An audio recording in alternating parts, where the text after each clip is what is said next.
El conocido escritor peruano Ricardo Zumalavia se convirtió en el año 2015 en un DT, en un director técnico literario, y se encargó de la convocatoria de una selección peruana de narradores y narradoras. Así se publicó esta estupenda antología 2000-2015 que reunió autores como Jeremías Gamboa, Dani Salvatierra, Claudio Ulloa, Carlos Yuchimito, Katia Dawi, Sergio Galarza, Pedro Llosa, Francisco Ángeles, Jorge Vargas, Daniel Alarcón, Gabriela Wiener. Y este año acaba de aparecer una nueva selección peruana con un cambio generacional, pero teniendo a Ricardo como el DT. Y en esta oportunidad tenemos nombres como Charlie Becerra, Malena Newton, Luis Francisco Palomino, María José Caro, eh, Romina Paredes, Yero Chuquicaña, Jimena Bartú, Cristian Briceño, Stuart Flores, Andrea Rivera y JJ Maldonado. Y justamente sobre esta nueva selección conversé con Ricardo hace algunos días y quiero compartir con ustedes dicha conversación. Pero antes quiero recordarles, sigamos leyendo. Las librerías siguen funcionando de manera presencial y también en modo delivery. Y yo quiero recomendarles la estupenda librería virtual Buen Salvaje. Pueden encontrarla en su página web, pero también seguirlos en sus redes sociales como Facebook e Instagram. Ahora sí, sin más preámbulos, los dejo con la entrevista a Ricardo Zumalavia aquí en Letra Capital.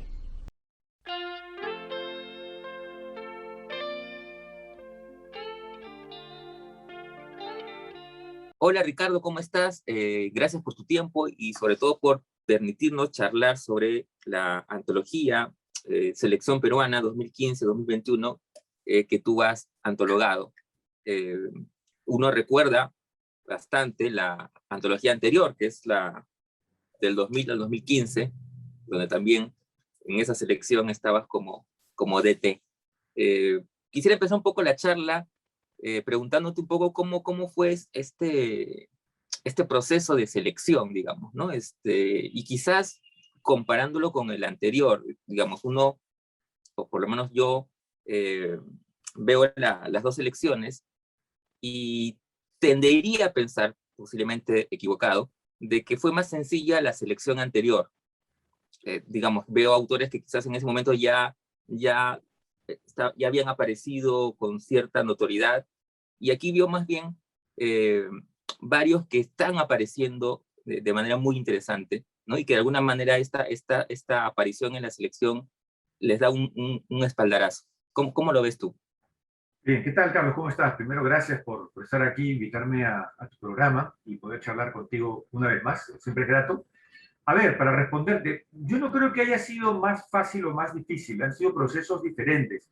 Es cierto lo que anotas, que en el caso de la selección peruana anterior, los convocados fueron autores y autoras que ya tenían ya varias publicaciones, tenían varios y varias ya prestigio internacional, ¿no? Y habían publicado en el extranjero, la mayoría vivía y vive en el extranjero.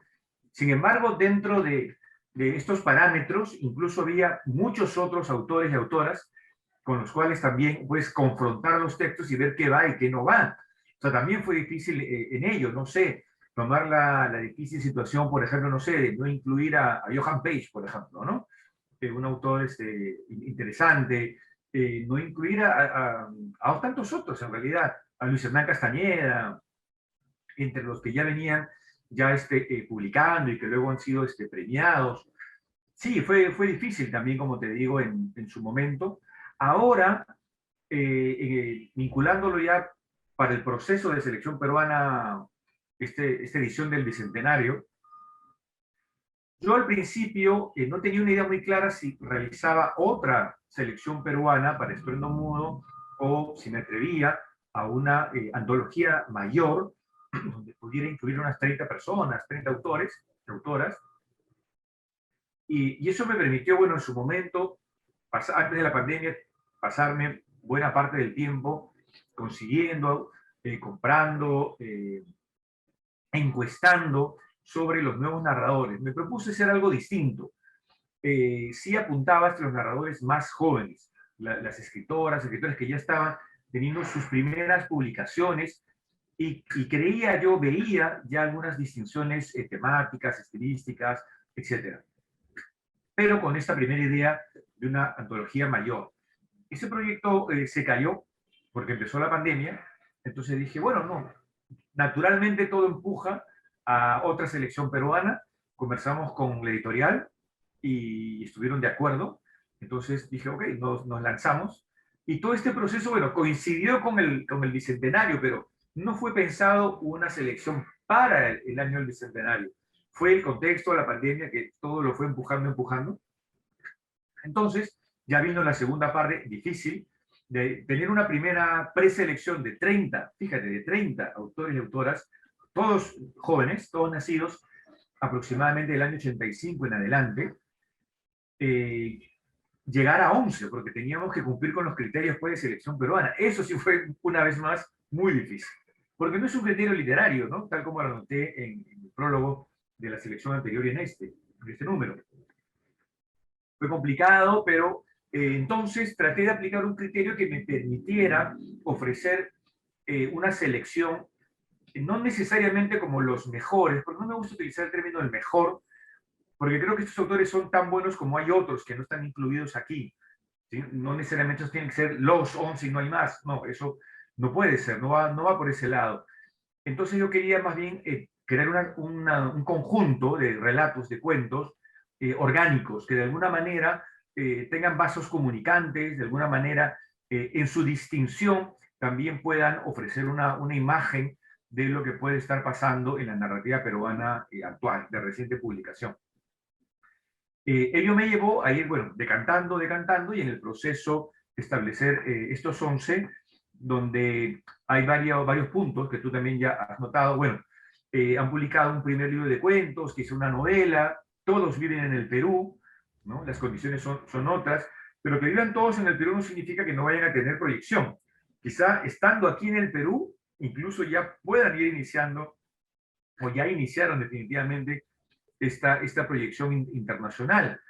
Lo cual también hay que aclarar que no tiene por qué ser un criterio estrictamente literario, porque lo importante es la calidad de lo que están escribiendo, no su impacto ante los lectores, porque bien podría incluir a un autor o una autora que no tiene ni siquiera un tiraje amplio, un tiraje pequeño, pero que considero yo un buen libro de cuentos, y hay un cuento en particular pues, que me haya interesado para ser incluido en esta selección.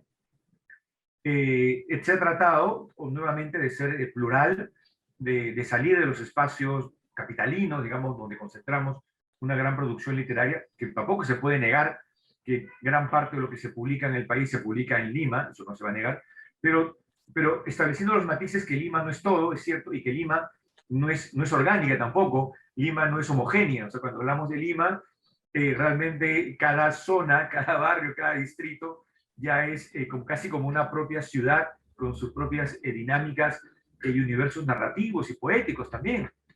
Entonces, esto lo estoy ya diciendo, reiteradas oportunidades, se parece entrevistas, porque claro, una crítica frecuente es, otra vez con un grupo mayoritario de Lima, pero Lima no, es una población de millones, ¿no? Es distinta, no es igual.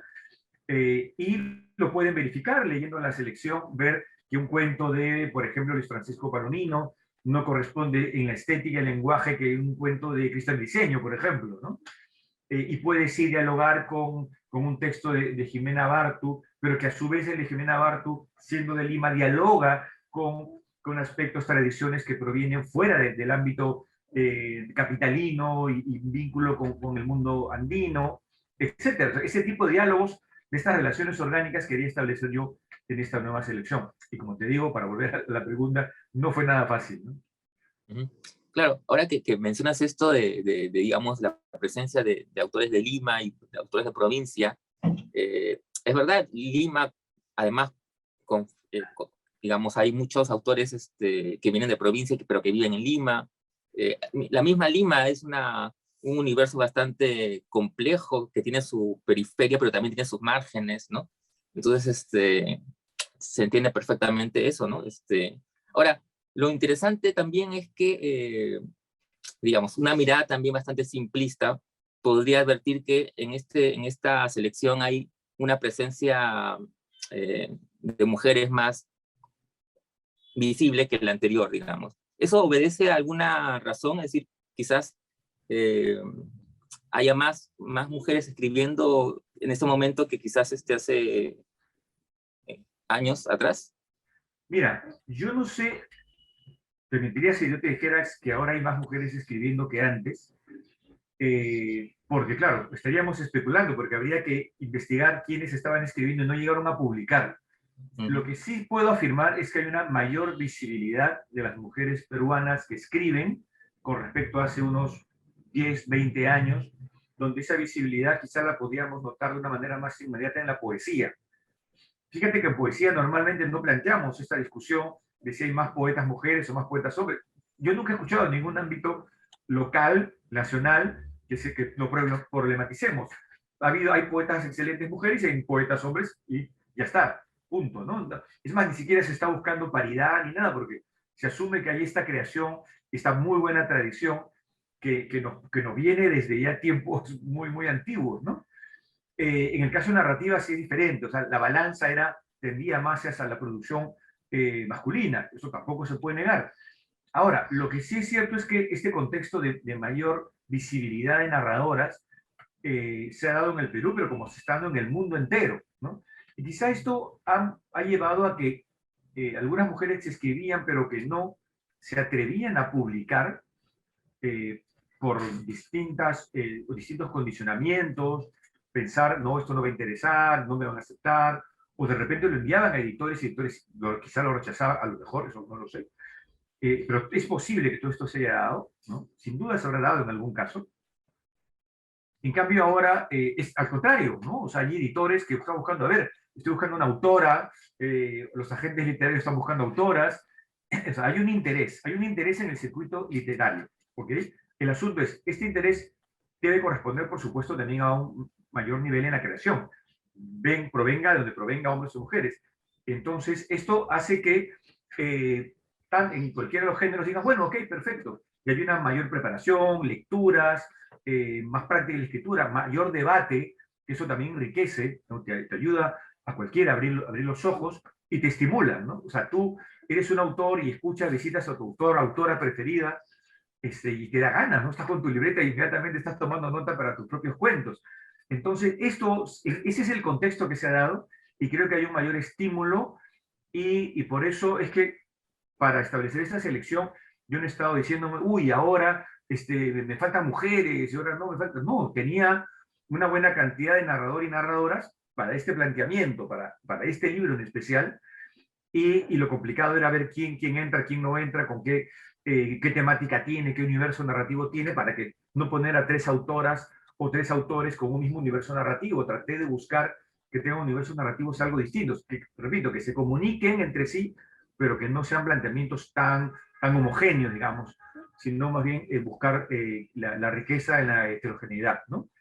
Y dio un conjunto, ¿no? Donde tenemos aquí, hay 5 autoras, pero han podido ser 6, han podido ser 7, y la balanza se ha podido mover. Pero como te digo, tenía que ser impar, era inevitable porque justamente es una selección de 11, ¿no? Y creo yo, estoy satisfecho con esta selección y por supuesto esto ya le va a tocar ahora a los lectores, a los críticos, establecer sus juicios, ¿no? Siempre cuestionables, por supuesto. Sí, de hecho, como toda selección, siempre pues va a haber gente que diga, no debía estar, debe estar el otro, que es, digamos, que lo normal, ¿no? Siempre que sea en buena lid, digamos, ¿no? Críticas en buena lid. Así es el fútbol. Exactamente.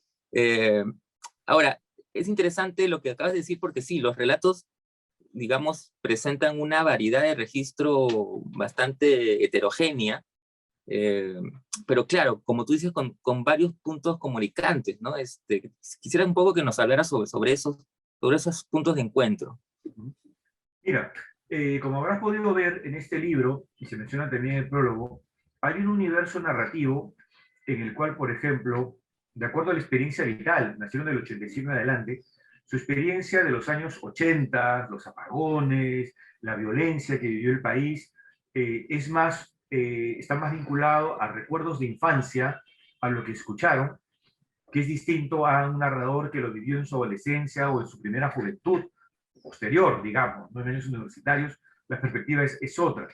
Entonces, por ejemplo, sobre la violencia de los años 80 y 90, está, si apareces de una manera tangencial o como hechos narrados desde una mirada infantil, que corresponde, por supuesto, a esos años y a la edad de los autores y las autoras que se han convocado para este libro. Entonces, es interesante ver ya cómo se enfrentan a su pasado, cuál es ese pasado, ¿no? En algunos casos vinculados también a su ascendencia migrante también, ¿no? Hijos o nietos de migrantes que llegaron a Lima y han construido un espacio en esta ciudad, y tú como hijo o nieto eres limeño, limeña, pero tienes una mirada mucho más amplia, enriquecida por la tradición y las miradas de tus padres, ¿no? Y que por supuesto te sigues planteando muchas preguntas, ¿no? ¿Cómo asumir ese espacio, tu entorno en San Juan de Miraflores, en Ñaña, en Barrios Altos, ¿no? O incluso con relatos que no tienen una ubicación geográfica determinada, ¿no? Como el relato de Cristian Briceño, que corresponde mucho a sus relatos. No hay una preocupación determinista, ¿no? Pero que inevitablemente es un autor de Lima, de la ciudad. Yo creo que la ciudad o tu entorno vital siempre influye, obviamente, en tu escrito. Hasta por negación, que no ambientes tus cuentos en Lima o en Huancayo o en Trujillo, igual se obedece a algo, hay una motivación allí, consciente o inconsciente, pero algo sucede, ¿no? Que quizás me pasó a mí mismo como autor, con mis primeros libros. Entonces, fui detectando estos elementos, sus preocupaciones, sus influencias a través del aprendizaje de lo que proviene de las redes. Son unos grandes consumidores de la cultura pop, del manga, del anime, del cómic en general, de los dibujos animados de todas partes del mundo, de las series, consumen series de una manera muy natural. O sea, han crecido en ese medio digital, en medio de Cartoon Network en su infancia, por un cable adquirido o porque la familia tiró cable en el barrio, ¿sí? También, honestamente, y que es parte de la cultura, ¿no? Entonces, eso ha globalizado tu formación, ¿no? Siendo de Lima, de Huancayo, Trujillo, Arequipa, Hilo, etc.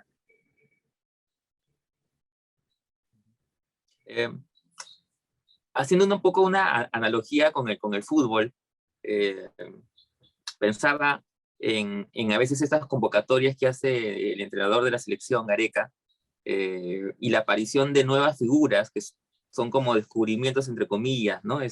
Raciel, bueno, hace poco en la Copa América hubieron dos jóvenes que aparecieron, nadie los tenía registrados y fueron muy interesantes. Yo quería preguntarte sobre eso, o sea, siempre en una selección quizás aparezcan algunos autores que al mismo DT, en este caso tú, te hayan sorprendido, es decir, digamos, haciendo esta selección, descubrir autores que no los tenías mapeados y que de repente te sorprendieron gratamente. Sí, básicamente en dos personas, que una fue una apuesta total de la selección. Voy a empezar por ella, que es Malena Newton. Es la única de la selección que no ha publicado todavía un libro de cuentos. Porque ese era un criterio, que hayan publicado un libro de cuentos mínimo y que lo hayan publicado básicamente del 2015 en adelante, que era el parámetro de la selección anterior, ¿no? Entonces, ¿qué sucede? Para establecer esta selección hice, como te mencioné, una encuesta. O sea, me comuniqué, no les decía para qué, pero me comunicaba con amigos libreros, con amigos editores, con otros jóvenes narradores con quienes tengo contacto, y saber, dime tú, ¿qué te parece que escribe bien? ¿Y quién te gusta a ti? Y me daban listas, ¿no? Entonces luego yo cruzaba esas listas, me iba a buscar los libros y iba por ahí encontrando cosas. Y en el caso de Malena, ya me la habían recomendado, pero no había libros. Entonces me dijeron, mira, busca en línea, busca por internet. Entonces me puse a googlear y encontré textos de ella y me gustaron mucho. Me gustaron mucho. Y yo dije, vi una prosa fresca, vi un universo personal.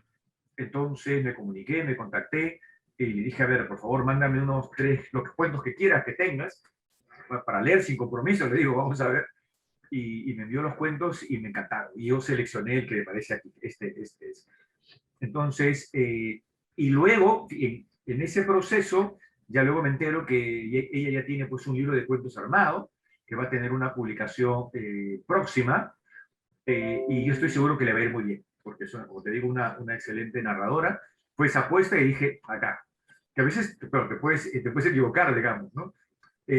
No una equivocación, pero tranquilamente puedo decir, no, ya no quiero publicar cuentos, quiero dedicarme a la música, a algún otro tipo de, o a trabajar en otras cosas y ya, la parte literaria pasó, como ha sucedido en muchos narradores en el Perú. De hecho, en mi apuesta de la selección anterior se ha dedicado más a la música, a otro tipo de actividades que a la narrativa. Bueno, está bien, yo no los voy a obligar, okay, perfecto. Pero en este caso sí, ella, tengo entendido que ya el libro está en trabajo de edición, magnífico. Y el otro descubrimiento fue el libro de cuentos de Jimena Bartu, que ella además tenía su libro ya armado para publicarlo y ya lanzarlo. Algunos ejemplares ya empezaron a distribuirse y empezó la pandemia. Entonces ya toda la distribución y todo lo que tenía que venir se frustró. Entonces su editorial, lo único que le quedó en ese momento, de la primera etapa de la pandemia, de la cuarentena, donde nadie salía de casa, era hacer ediciones en PDF, ¿no? Digitales, ediciones digitales, ¿no?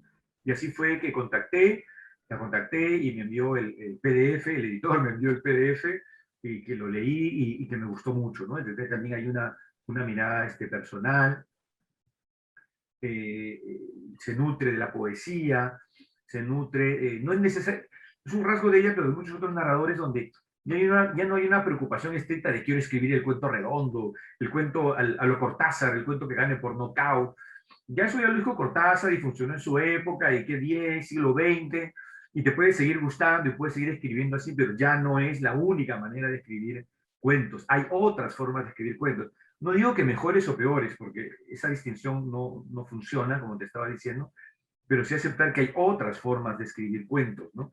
Donde ya la tensión, el núcleo, el conflicto ahí implícito o explícito que puede gustar a escritores y lectores, ya no satisface a las necesidades de otros escritores, ¿no?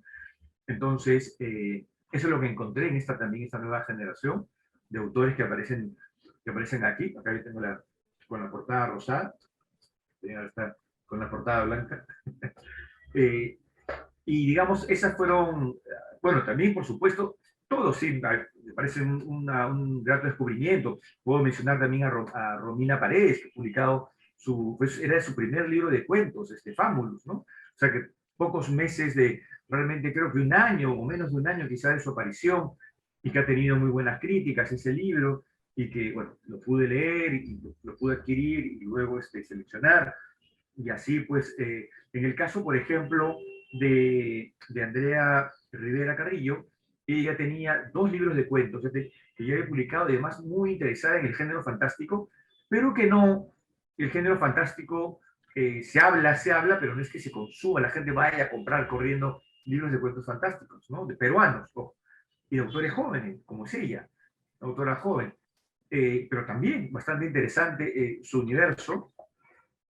Y luego, claro, había los otros autores que ya estaban siendo conocidos por sus libros o premiados, como Hiero Chuticaña, o que ya tenían una presencia por su primer libro de cuentos como Luis Francisco Palomino, o como ya también con algo mayor y con más reconocimiento también María José Caro, Cristian Briceño, Stuart Flores, que ganó el premio de cuento Copé, y también espero que no se me esté escapando aquí ninguno. Bueno, y alguien que también ya justo en esta última etapa viene como una locomotora entre sus publicaciones, difusión y todo, que es Charlie Becerra, ¿no?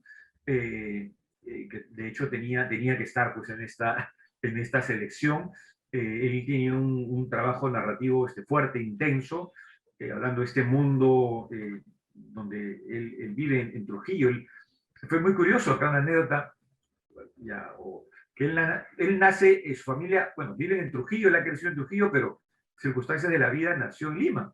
Bueno, nació en Lima, pero pues todo el resto en Trujillo. Claro, y él había puesto Lima, su año de nacimiento. Digo, ¿por qué pones Lima? Si tú eres trujillano, o sea, de pies a cabeza, no tuviera, es como que querramos vender a Julio Cortázar como escritor. ¿Dónde nació Julio Cortázar? En Bélgica, creo, ¿no?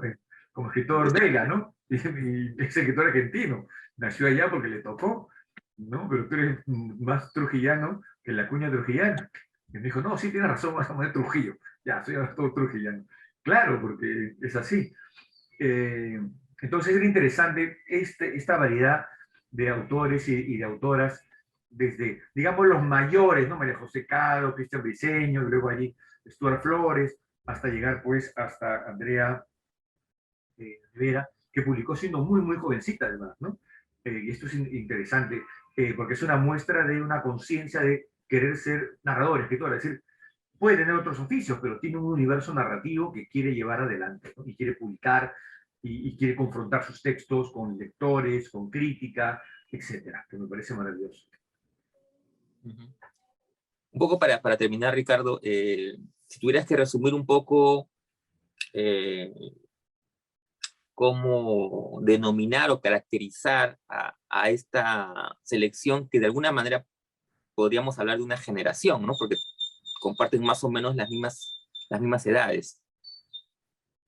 Bueno, no suele ponerle un rótulo comercial, la generación del bicentenario, fíjense, pues, todo lo que estamos viviendo en este bicentenario además, ¿no? Que ya no se sabe qué tan bueno o malo sea, pero esta conmemoración, pero quizás nos permite, es una generación que no la tiene fácil en muchos aspectos, quizás en otras sí, o sea, dispone de unas oportunidades, tecnología, medios de comunicación con el resto del mundo, o sea, no están aislados, o sea, en ese sentido es una generación que sí ha ganado mucho, pueden comunicarse con el resto del mundo y pueden formarse y pueden leer el libro que recién acaba de aparecer en Katmandú, ¿no? A través de las redes, se lo pueden conseguir, hay un ejemplar, o aprender la lengua más extraña en línea, en ese sentido la cultura, el aprendizaje lo pueden tener más a la mano, pero a nivel social, a nivel político, les ha tocado pues crecer en un país